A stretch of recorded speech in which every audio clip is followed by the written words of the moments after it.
एक और खौफनाक कहानी BL कॉस्ट FM पर अदनान के साथ। मेरा नाम है विनोद और मैं एक बहुत छोटे से गांव का रहने वाला हूँ। मैं बचपन से ही पढ़ाई में अच्छा था, इसी वजह से उस गांव का सबसे काबिल आदमी था और मेरी काबिलियत की वजह से ही मेरे शहर में एक बहुत अच्छी पोस्ट पर जॉब लगी, जो कि मेरे गांव से लगभग 4 गांव आगे पड़ता था।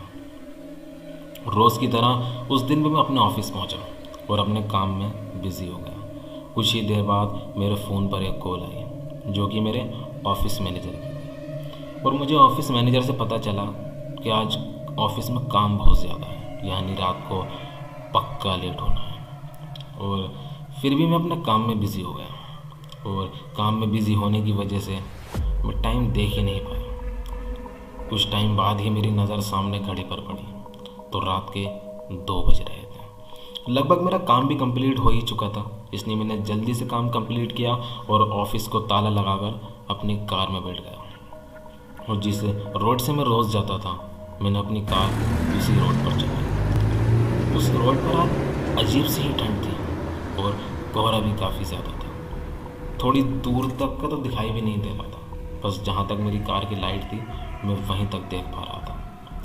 कुछ ही दूर चल के मुझे रोशनी में साफ दिखाई पड़ा था कि रोड पर कुछ बड़ा सा पड़ा हुआ है।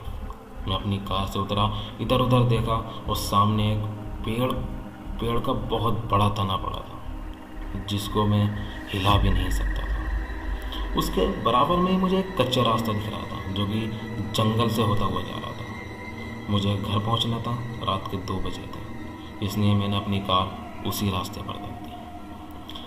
कुछ ही दूर चला था कि मुझे अपने कार के फ्रंट मिरर पर, अपने पीछे वाली सीट पर एक लाल जोड़े में लड़की बैठी दिखी। मैं देखकर डर सा गया और जब मेरी नज़र उसके चेहरे पर पड़ी तो उसका चेहरा बहुत खौफनाक था। डर की वजह से मेरी गाड़ी डगमगाने लगी और तेज़ी से जाकर एक पेड़ में डूब गई और मैं बेहोश हो गया। जब मेरी आँख खुली तो मैं जंगल के बीचों बीच पड़ा था और डर की वजह से मेरा हलक पूरा सूख चुका था।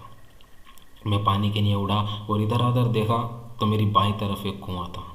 मैं उस कुएं के पास गया, मैंने रस्सी से बंधी बाल्टी कुएं के अंदर फेंकी। पानी लगभग थोड़ी ही ऊपर आया होगा कि बीच में बाल्टी रुक गई। मैं अपनी पूरी जान लगा रहा था, लेकिन बाल्टी हिल भी नहीं रही थी। मैं कुएं की तरफ गया और मैंने कुएं में झांका तो वही कार वाली लड़की उस बाल्टी को नीचे खींच रही थी। मैं रस्सी को छोड़कर बहुत तेज़ी से आगे भागा और मुझे सामने एक आग की रोशनी दिखाई दे रही थी, यानी वहाँ पक्का लोग थे। मैं उस गांव की तरफ भागा और जाकर देखा वो एक छोटा सा कबीला था, लगभग कुछ ही लोग वहाँ रहते थे। तो वहाँ कुछ लोग एक बड़े से पेड़ के नीचे आग जलाकर बैठे थे। मैं वहीं जाकर बैठ गया और मैंने उन सबको अपने साथ घटी पूरी घटना बताई, लेकिन उन लोगों पर कुछ फ़र्क ही नहीं पड़ा।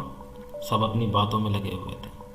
फिर एक बुज़ुर्ग व्यक्ति ने मेरे कंधे पर हाथ रखा और उनके हाथ रखने से मुझे बहुत सुकून और अपनापन महसूस हुआ। और उन्होंने मुझे उस बात का रहस्य बताया कि कुछ समय पहले इस गांव में एक लड़की हुआ करती थी, जिसकी हाल फिलहाल में ही शादी हुई थी और अचानक से पेट में दर्द उठने की वजह से वो डॉक्टर के गए, जहाँ उनको पता चला कि वो माँ बनने वाली है। उसके दिल में थोड़ा डर और थोड़ी खुशी थी। खुशी इस बात की कि वो माँ बनने वाली है और दुख इस बात का कि उस गांव में एक बेहद ही खतरनाक रिवाज होता था कि जिस भी महिला को अगर लड़की होती थी तो वो उस लड़की को जिंदा दफनाते थे। कुछ टाइम बाद ही उस लड़की की हॉस्पिटल में बेटी हुई।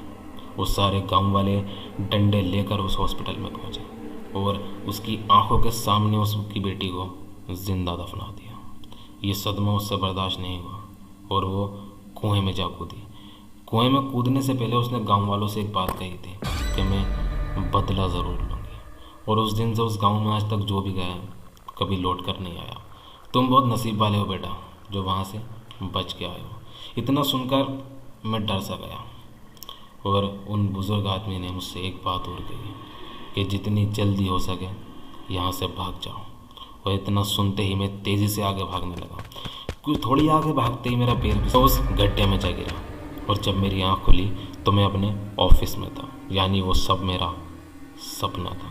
लेकिन डर में अभी भी रहा था क्योंकि मुझे आज भी उसी रास्ते से जाना था और टाइम भी लगभग 2 ही बजे का था। तो मैं हूँ अदनान और ये थी आज की खौफनाक कहानी। फिर मिलेंगे एक नई कहानी के साथ। जब तक आप चैनल को सब्सक्राइब कर दीजिए।